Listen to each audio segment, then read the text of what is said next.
Mheshimiwa Gekaria baba yao, na tuko kanisa leo, so kidogo introduce our local leaders.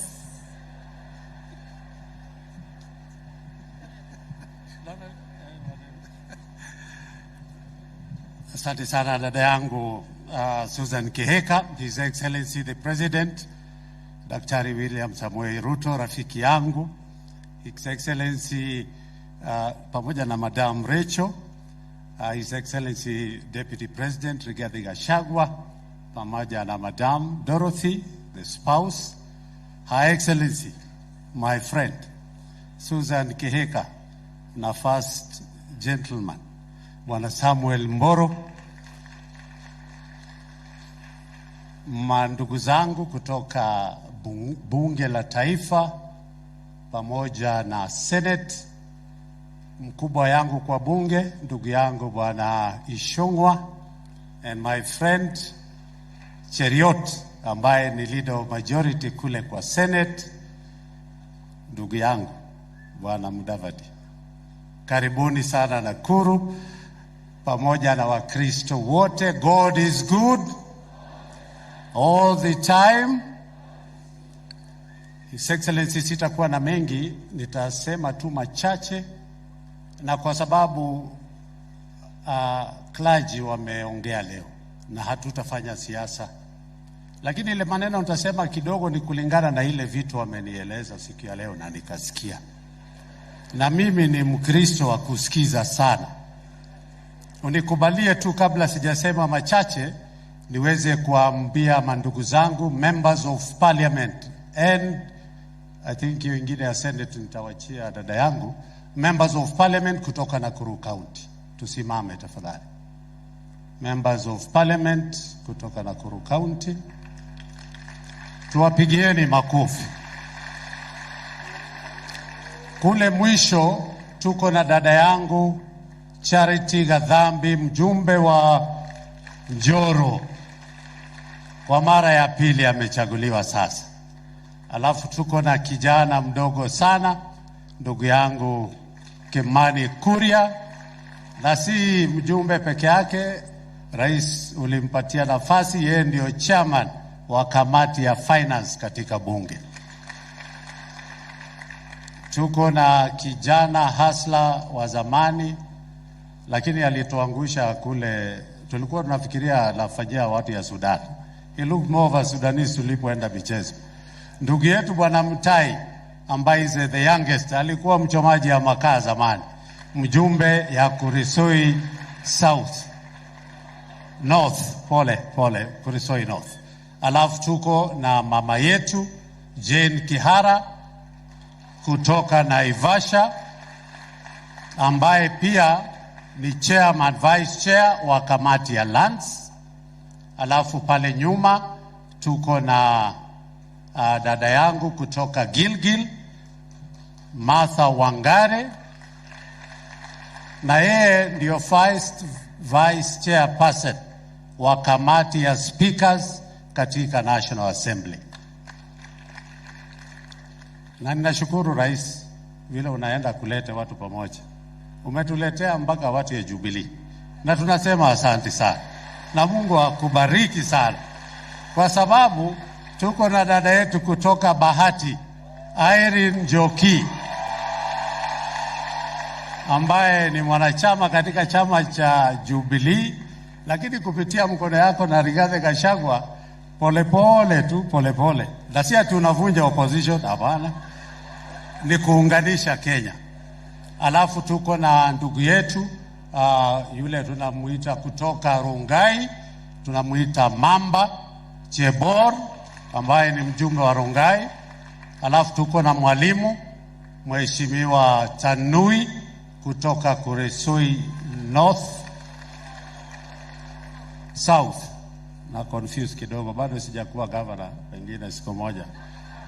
Alafu tuko na ndugu yetu Bwana Gashove, Samuel Gashove, ambaye anatoka kule Subukia na ngambo hii. Tuko na hii ndume kutoka rafiki yangu, tumegawana mpaka tuko hii barabara iko hapa nyuma, ndugu yetu Samuel Arama. mjumbe ya Nakuru Town West. Alafu mwisho kabisa tuko na dada yetu mama county Liza Chelule wa Jiru ambaye pia hapo hapa na sisi. Thank you very much. Nitasema machache tu sana. Na nimesema sitasema siasa, His Excellency, kwa sababu sitaki siasa. Umetuambia tujaribu hii, this is a national prayer day. Na nichukue nafasi hii kukurudishia shukurani sana kwa sababu nilikutana na hii wajumbe ya Jubilee. Iko kanini Kega, ataonyeshana kidogo. Jana nilimtembelea mahali walikuwa. Na nikamwambia hii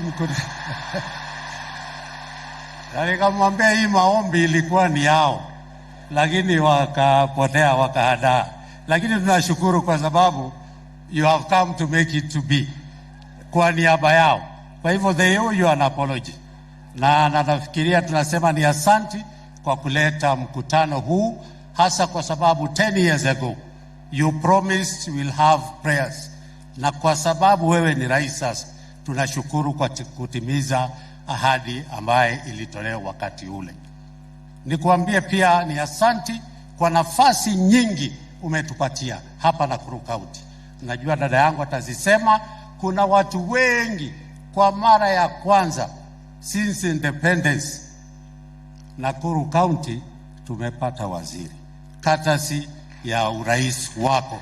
We want to say thank you very much. Na si waziri tu, ukatupatia waziri wa lands, ameshikilia lands, housing na public works. We want to say thank you very much kwa kutupatia nafasi. Na zaidi na hayo, ma PSS ndugu yetu, dada yangu atakuja kuyasema. We have so many PSS, we have so many other people ambayo wako kwa serikali, and we want to say thank you very much. Na zaidi ukatuelekezea kwa huyu, tunaweza enda kwa deputy president na muite Rigiji na aitike. Anakuambia ni aje mambo. Ulituambia tukiwa na shida tuende kwa hii ndugu yetu, and amekushikilia kabisa. We have been to his office twice kumpatia shida na mambo ya maendeleo ya Nakuru County. I want to thank you Rigiji for the good work that you're doing, kuja kutushikanisha katika mambo yetu. Zaidi na hayo ni huyu kijana Ishongwa ya Cheriot, sijui sana kwa sababu ako huko kwa ile nyumba nyingine, lakini Ishongwa, na nafikiria rais unaona mbali kutupatia huyu kijana baada ya bwana Duale. Huyu kijana afanya kazi mzuri sana. Hakuna mswada itaanguka bungeni, ile imekuja tayari ishaenda, na ile inakuja tutapitisha, ndio tuweze kuinua hali ya vile unavyotaka kuendesha nchi yako. Kwa wale watu ya kanisa nitawaambia, umesikia Susan akiniambia na hapa ni kanisa, tafadhali hii Biblia peeni wale watu wanahitaji Biblia sana. Unajua mimi naona tu mnapatia huyu mdosi hataki Biblia sana. Huyu ni mtu ya Biblia. Iko watu wanahitaji Biblia. Mimi ni mmoja wao.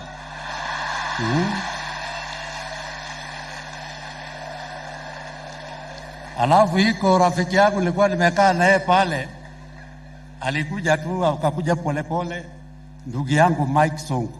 Hata yeye anafaa tumtafutie Biblia kwa sababu ni rafiki yangu.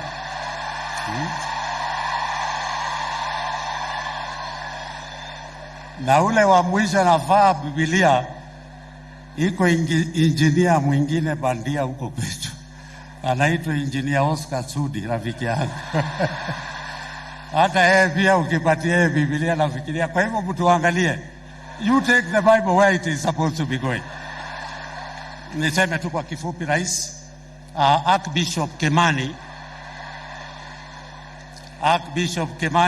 Apostle Kimani ametufunza mengi, na kitu ya kwanza alituambia siku nyingine umuhimu ya Biblia. That is why I was saying, alituambia kwao zamani walikuwa wanapigania sufuria ya ugali ndio watoe ile kitu tunaita makoro. Hiyo ndio walikuwa wakipigania kwao zamani, na sufuria ya uji ndio wapate. Lakini akatuuliza kwa kanisa siku moja, saa hii mnapigania nini kwa manyumba? Watu wakainua mkono, remote ya TV, mwingine simu ya mama na baba. Akauliza swali, ni nyumba gani ambayo watoto upigania Biblia? ati wanataka kusoma. Hakuna mtu aliinua mkono, na ni kwa kanisa. So Biblia iko na mafunzo mengi, na ile vitu yote ambaye mumesema ni ya mafunzo kutuelekezea kwa Biblia. Tuanze na Makariuki, Apostolo Makariuki. Asante sana. Umesema mashida zetu zote tutaziwacha hapa, na mimi niko na tushida tudogo, nitaambia rais ndio niiwache hapa sasa kwenda naye. Tuende, umeniambia na ukasema you don't have to shout because he is a listening president. Ukikuja kumwanganisha kwa upole atasikia, ukimshautia atasikia, lakini hapa sita shout. Na ukarudi ukatuambia pia katika hii maneno yote ambayo tunafanya hapa, kila kitu tutamaliza katika ukiomba utapewa. Sio namna hiyo ulisema? Alafu kuna ndugu yetu ambaye alikuwa hapo mbeleni pia, ambaye alikuja akifanya mahubiri, na tunashukuru sana kwa sababu nilikuwa nataka kutoa ile verse ya Biblia yenye Apostle Kimani, ni ile tu network imepotea hapa. Ningewaambia verses mbili za Biblia Apostle Kimani alituambia. Nimejaribu kufanya network imekataa kutokelezea, lakini nafikiria nikipata nitashare na president. Lakini kuna moja ambaye ni ya muhimu ambaye sitawacha kusema. Pius Mwiro, kuna giza, ameniambia under my feet, amesema nini? Under my feet, mumesahau? Anasema tukanyagilie mashida zetu huko chini, na hivyo ndio mimi nataka kusema rais, niko na tushida tudogo, na kwa sababu wao wameniambia hivyo, nitasema tu kwa ujumla. Hiyo ingine tutaongea kesho tutakapopatana. Hapa tuko na shida ya barabara. Mimi nakaa town, na barabara zetu watu wanaonaka tu lami hapa Kenyatta Avenue, wanafikiria iko lami. And I want to thank Murkomen. Alipokuja umechelewa, nimekupea kiti na uliniprotini kweli, umekuja na nikakusert mahali pale umekaa. Na ni kwa sababu aliniambilia kilomita 5 ya lami hapa kila mwaka for 5 years, kwa hivyo zitakuwa 25.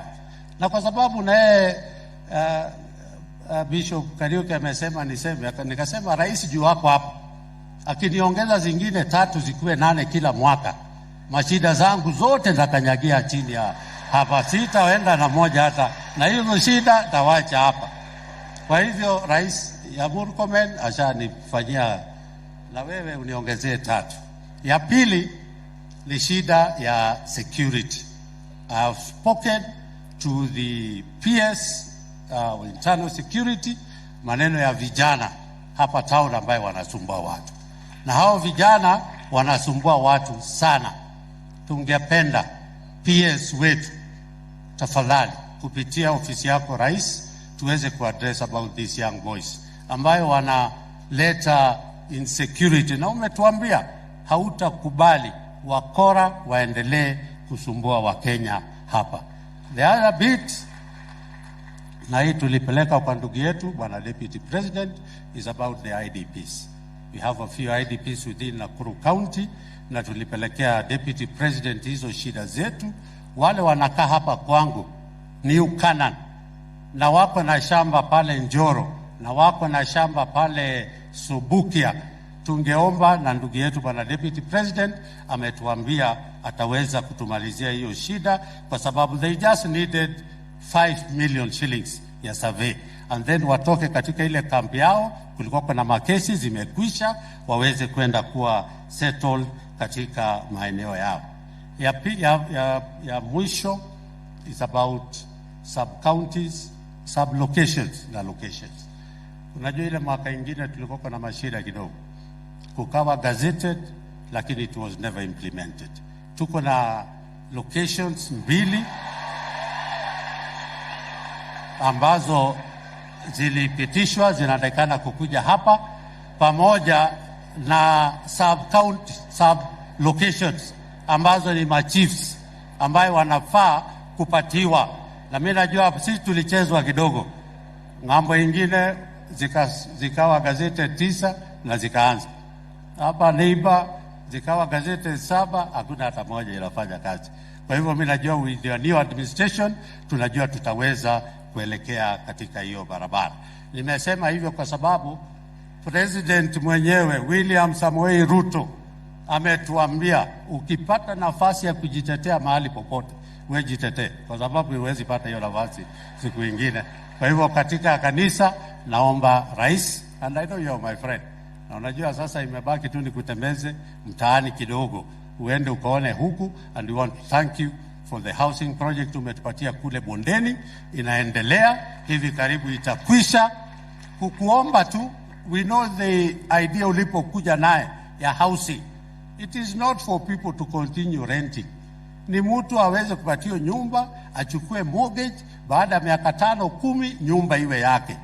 Lakini ile serikali nyingine iliuza zile nyumba za bondeni, unakuta mtu mmoja ananunua nyumba kama 20. Ama unakuta. Kwa hivyo tunaomba, wacha mtu apate nyumba iwe alipe mortgage pole kama ni deni, alafu baada ya miaka 5-10, hiyo ndio idea ambayo everybody will be able to own a home.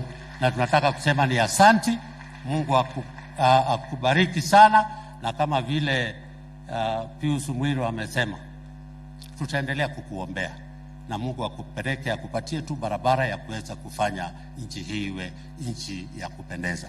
Thank you very much for the good work that you have done, na Mungu awabariki. Asanteni sana.